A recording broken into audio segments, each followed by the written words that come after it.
Welcome to Inspiring Insurance. Our goal is to provide value to the insurance industry through real-life experiences from insurance professionals who have walked the walk. You can expect to hear story sharing, top tips, and practical advice to help you grow and succeed in your career. We hope you enjoy this episode's guest. Welcome back to this week's episode of Inspiring Insurance. This week we're doing things a little bit differently with our guest. I am joined by none other than Mr. Jett Gaffney, my co-founder and director of Impact Talent.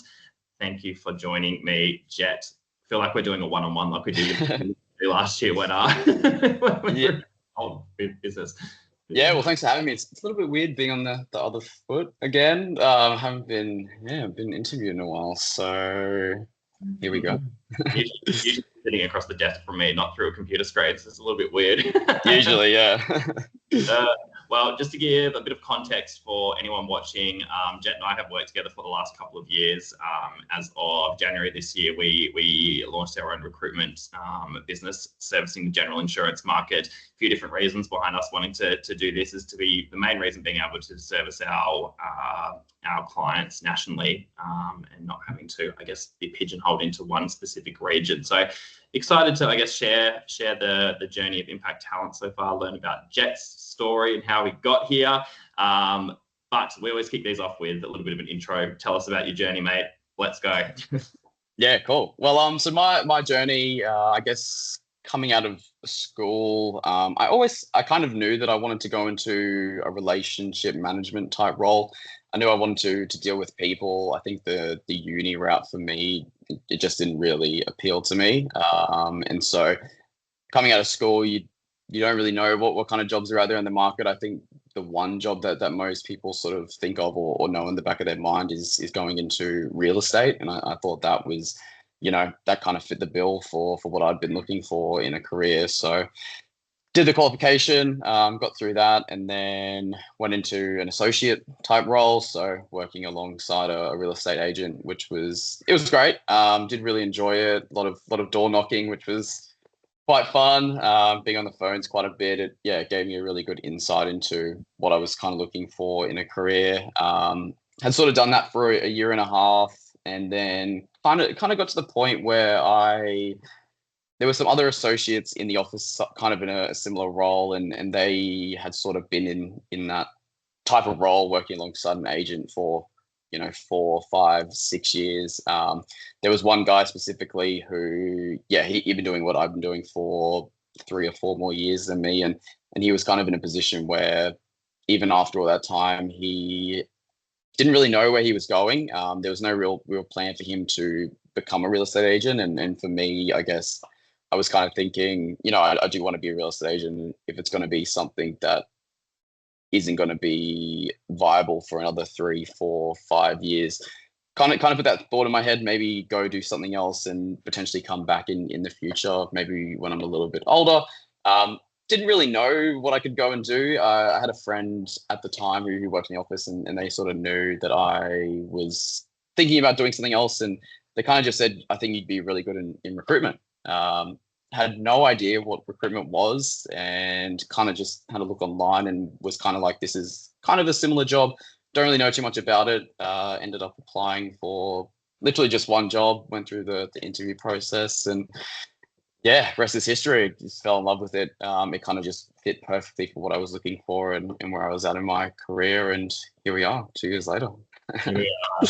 And so you've been recruiting for the general insurance market ever since you joined the recruitment industry then? Yep, just insurance, bread and butter. So that's what I've been doing. Yeah. How do you find it? What do you love about recruiting for the insurance market?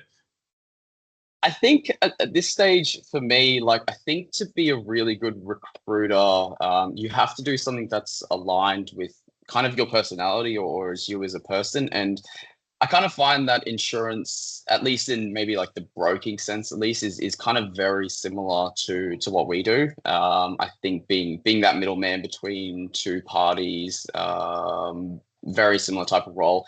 It's kind of also a similar industry in a sense of it's not something people are thinking about getting into leaving school. You just don't know about it. It's not really something that the teachers or there's no defined path to go into insurance or recruitment. So you'll find a lot of people sort of fall into the industry in insurance, and people fall into the industry in recruitment and then end up staying their whole career. So it's very easy to get along with or understand where insurance professionals are and understand their story and what they do, because it's quite similar to us. So yeah, just got really lucky that I fell into an industry that aligns well with myself. Like I couldn't see myself maybe recruiting in, say, accounting. I don't know if that would be for me, or there's more really professional industries.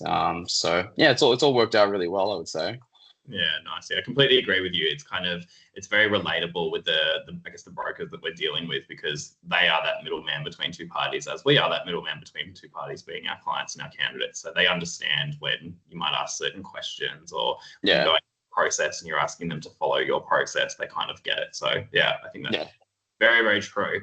So you've been recruiting for the insurance industry for the last couple of years.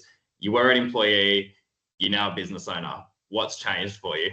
What's changed for you, I guess, in what you're doing, your mindset? Talk me through it. Yeah, definitely. No, it's very different. I would say mindset wise, like I think there's a lot more almost pressure in a good way. I would say I wouldn't. It might come across as maybe like a negative thing, but I think it's, for me at least, it's quite a positive, because you're running your own show. It's everything's more dependent on like yourself and the way you operate and your reputation in the market. It really puts that pressure on you to want to be better or do better. You kind of have to provide the best service and really get your name out there and kind of do anything possible to kind of create a good reputation and a good brand, essentially, because you are the brand. And that might kind of sound like almost in a negative way, but I find it as a positive. I think it's really pushed us to go through our process and how we operate and where we can improve and be better recruiters on that front. I guess as well, like for our sort of our work-life balance as well, not being in a very rigid structure. I think recruiting, at least, you need to be on the ball. You need to be almost 100% most of the time. So being able to have a good balance on things, if we need to do stuff, or what we can sort of do with our day and sort of change it up, kind of helps, I guess, overall outside of work, so we can be the best recruiter when we are working and outside of that as well, which is, yeah, I think it's a pretty good thing. I'd say for those are the biggest differences that I've seen so far in the short time. Yeah, no, yeah. 4 months in, it's gone very, very quickly. But the good thing is, I think we're both loving it, and I think all things, we've probably exceeded our own expectations and what we thought we'd achieve in our first few months of business, and here we are.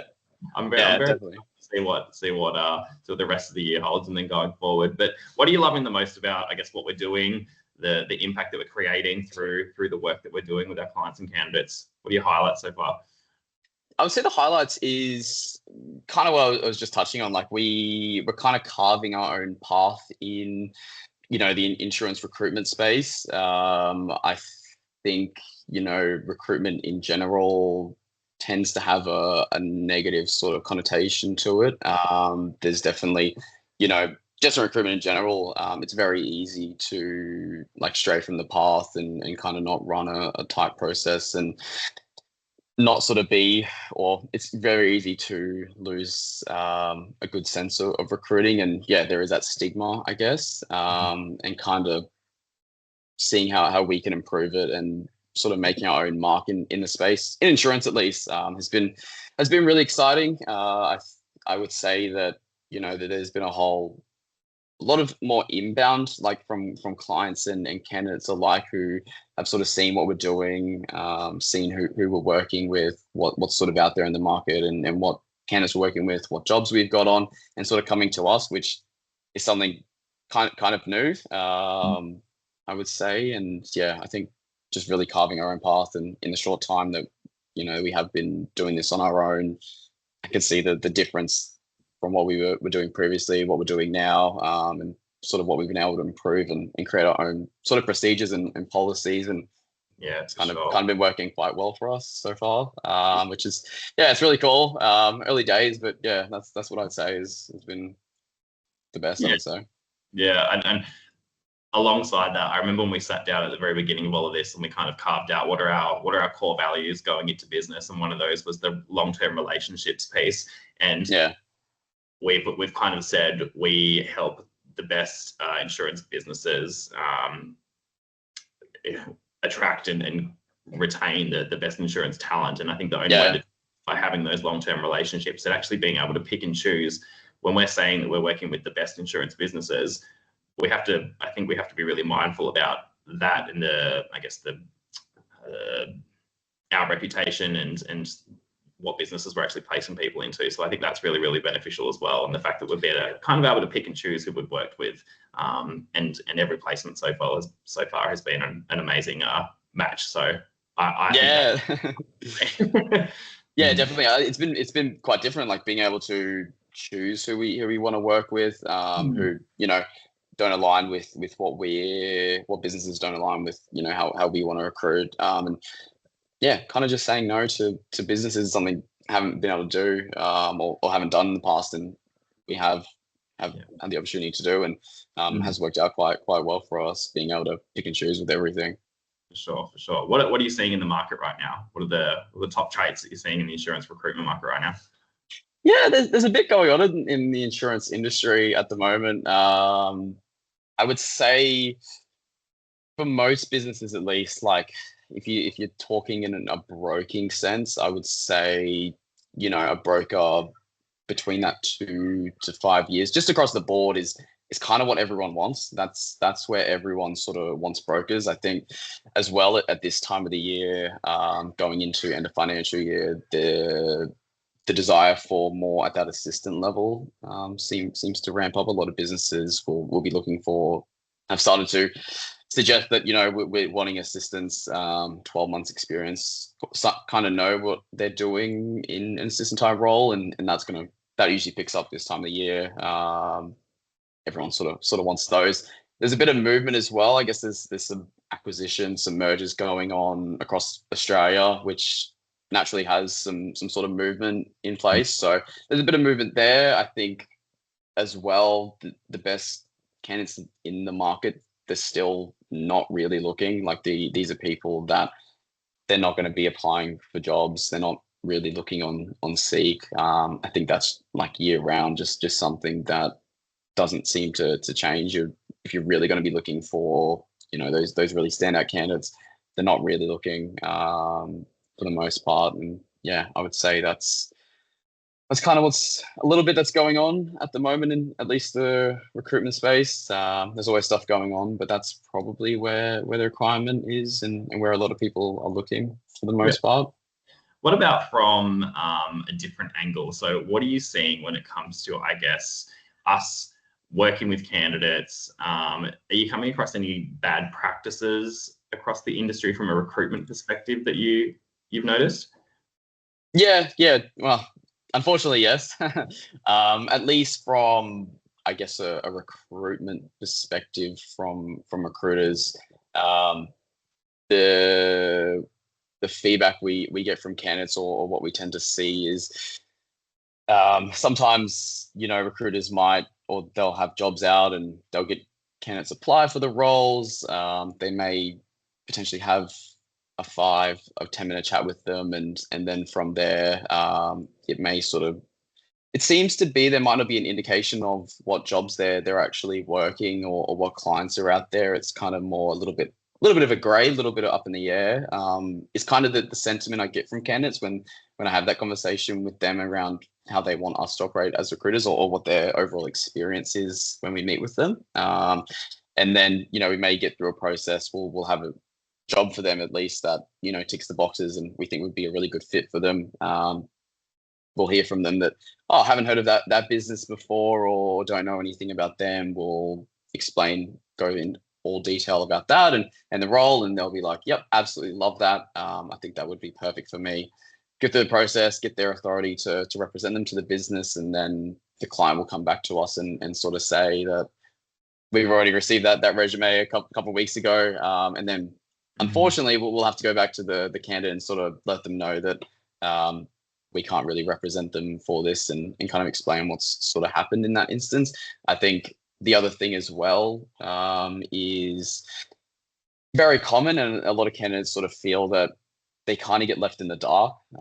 They may speak with a recruiter and then may not hear back from them for, or sometimes not even ever, or it might be a few months, and they'll have a conversation about opportunity and then kind of just be left in the dark on what's happening and if they're going to be progressing or whatever. So that's very much a common thing that we hear all the time, that sort of open line of communication is just not there. At least from a recruitment perspective, those are a couple of things that common feedback we get when we have that conversation with candidates. Yeah, and it's such a shame to hear that candidates are not being told or being given feedback post interviews or anything like that.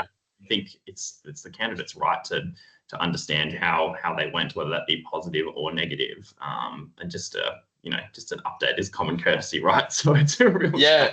And you've got to think of it from their shoes as well. Like they're taking time out of their day to, organize when they're getting their kids to school, take time out of work so they can make it to an interview, drive to wherever the business might be located, go through an hour interview, drive home or drive back to work. And, that's taking a couple hours out of their day. And if that's just one interview, maybe if they're doing 2, 3 or 4, and if you're not hearing back on feedback, it's just not great. You've got to understand that their time is important as well. So just come with that feedback. It's always good to get that if it's negative or positive. I think they always appreciate, even if it's not the best feedback in the world and they might not be successful. I think they'll still appreciate that what the constructive feedback has come back. So I think the feedback as well is a big thing.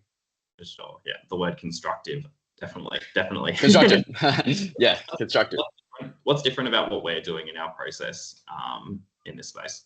Yeah, I think going through what we've just gone through there, I just don't find it's not quite hard. It's not hard to be a good recruiter, I find. I think it's not hard to run a good process and make the experience really well. As you mentioned, we sat down and sort of thought about where we can improve and the experience that we can provide to candidates and clients throughout the process, and where we can improve, I guess, getting that feedback for the last couple of years on, where to improve. It's not, I wouldn't say it's hard to run a tight process with them. I think transparency is a big one. I think that's probably a differentiator, just on, I guess, what we touched on and kind of going through the process with a candidate and letting them know where they sit in the process, who else might be interviewing for the role, and kind of having that go both ways. I think we ask for transparency as well on, if they might be interviewing. It's not a factor for us if they are interviewing other businesses, and it doesn't matter if we know where they might be interviewing as well. I think it's more, where does the role that we have you interviewing for sit within where you're going, so that we can keep our clients in loop as well. And I think that's a very big piece. The communication as well, big thing. Like, we're always going to come back to candidates, whether it's not the best feedback, whether it is great feedback. We'll come back to them as soon as we've spoken with our clients and got that feedback, if we do get it.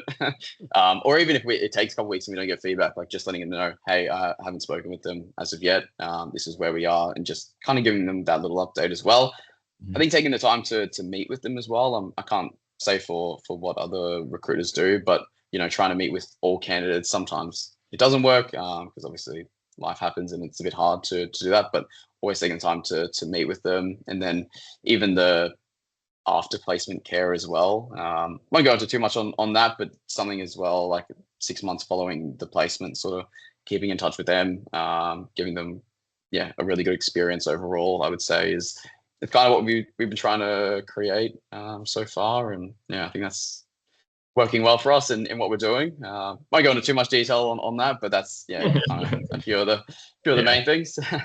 Completely agree, and I think we both bring different perspectives as well. I mean, there's obviously quite a big age gap between the two of us, but I think that actually works from a holistic recruitment point of view, and you can provide different perspectives that I can to different candidates at different levels and different ages. So I think that's actually quite beneficial as well. Definitely. Yeah. What are the common things that you're seeing candidates looking for in their job hunt right now, and what do you think employers can be doing to make themselves stand out so that they are an attractive business for a candidate to work for? Yeah, definitely. I would say I think most clients probably don't want to hear it, but across the board, like I don't think it's going to be going away either. Is that ability to work from home is just across the board, across your broking, your claims, your underwriting. Not everyone wants it, but it's just something I don't think is going to be going away for a lot of businesses. And I think the approach with that, because there is a bit of pushback on whether that's something the business can accommodate for. I think what would work better for candidates if you can't provide that ability to work from home is potentially a more like flexible arrangement where instead of potentially having those set hours, say it's 8:30 to 5 p.m, potentially starting earlier and finishing earlier in the day, or starting later and finishing later. I think having that accommodation around that sort of lifestyle, because obviously most people have kids, and if they do have kids, usually they're going to be in school, so it's a little bit hard around that lifestyle. So even if they can't work from home, if they could work around that, that's a big thing on that piece, because I know a lot of businesses are moving back to that traditional model of just being in office. So that's definitely one of the main things to stand out. I would say at a broking level as well, I think one of the big things for brokers is that professional development. I think having a solid plan on where they can grow their career with a business. I know it's usually something that's said with most roles and opportunities, that there is that room to grow, but I think having a set plan or how they can sort of get there, what the timeline might be, is very important to brokers. And you've got those brokers out there as well that want to be new business brokers, want to be out there meeting with new potential clients. So having incentives for them is probably a way to stand out. Those are a few things. Obviously, culture is a big one that is important. Reputation in the market, because insurance is an industry where most people do tend to know each other. They go into networking events, they go into those industry events. Everyone does seem to know the reputation of other businesses, or have heard things or worked there in the past. So I think reputation's a very big thing. Tenure is something candidates will ask us on when we're running roles past them, like what's the average tenure with the business. So those are a few things that they'll ask us. And then on the other side of that as well, so obviously you've got to have sort of an offering that's going to stand out. It's kind of hard to sell these days, at least, a mediocre job that might just be a full-time in office. Salary as well is a big thing, obviously, is one of the main things. To touch on that, but yeah, a salary offering is important. So it's really hard to sell just an average job these days. I think you don't have to have everything to stand out. You don't need to have the work from home, the flexibility, amazing salary. I think just having at least one, if you have all of those, yeah, great, you're probably going to get the best talent in the market. But standing out with something that may be beneficial to someone's lifestyle is really important. I would say you definitely need something that's going to attract the best talent when we are sort of speaking with candidates. And then from there, having great offering is good. But then throughout the process as well, I think an important thing is a lot of businesses might emphasize that they could bring someone on tomorrow.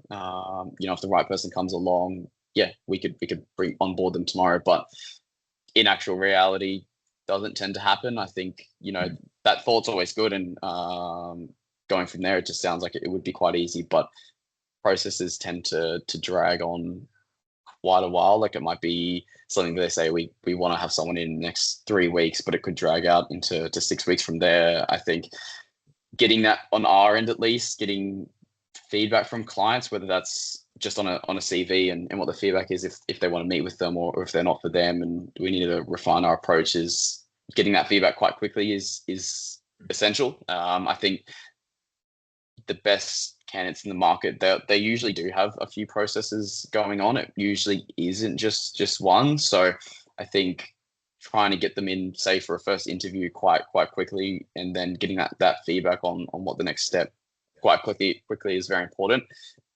Candidates tend to usually have not a bias, but usually the first interview, the first business that they'll meet with usually has a preference or tends to stick with them quite a bit. I would say, couldn't say why, but there's usually that sentiment there. I think just the speed on everything is very important. It's never usually a good outcome when things tend to drag out just across the board, just every time essentially. So even if them coming back to us isn't like the most positive or constructive, I think it's just important across the board, and when they're trying to secure talent, that coming up with a plan of when they're actually going to be able to get someone in the role, what their process looks like, and just that communication is essential essentially. Yeah, I completely agree with you. And I think it's so important to us at the beginning of that process to meet with our clients, understand their business, understand what their hiring pattern looks like, so that we can educate them. Because I think the biggest thing that we've seen as a difference from the Queensland market to the Victorian market is that it does seem to move quite a bit slower. Yeah. Because of that, I hate to say it, but there's been numerous times where we've seen or clients miss out on great candidates because processes have taken so long. So I completely agree with you there. and getting that feedback from candidates that role that they may have interviewed for is their preference. That's the one they're really gunning for, and they're really interested in, and they would accept it if the role was offered to them. And then a week, 2 weeks might pass, and they haven't heard anything, and that doubt starts to set in, and they may interview for another job that isn't their main preference, but end up taking that role just because they haven't heard anything, they haven't felt the love in a way. So that's probably the ways to stand out, I would say, in this market at least, where the best talent, there's not a lot of them out there. Yeah, love it. Oh, that's great. Well, thank you, mate. I think that's been a really, really good insight as to what we're trying to achieve here, and a few tips and tricks on what we've achieved so far. How businesses can improve systems, how candidates can put themselves at the top of the list for finding roles. So thank you. Is there anything else that you want to say to the wider insurance community out there? Say out to the wider insurance community. Not really, I would say. I think it's a busy period for them. I think, no, I don't think there's too much more else to say, I would say. All right, mate. Well, much appreciated. Thank you for being this week's rogue guest. Well, thanks for having me. We will watch. Well, I will be part of it. Everyone will watch this journey from here. Thank you, mate. Thanks for having me.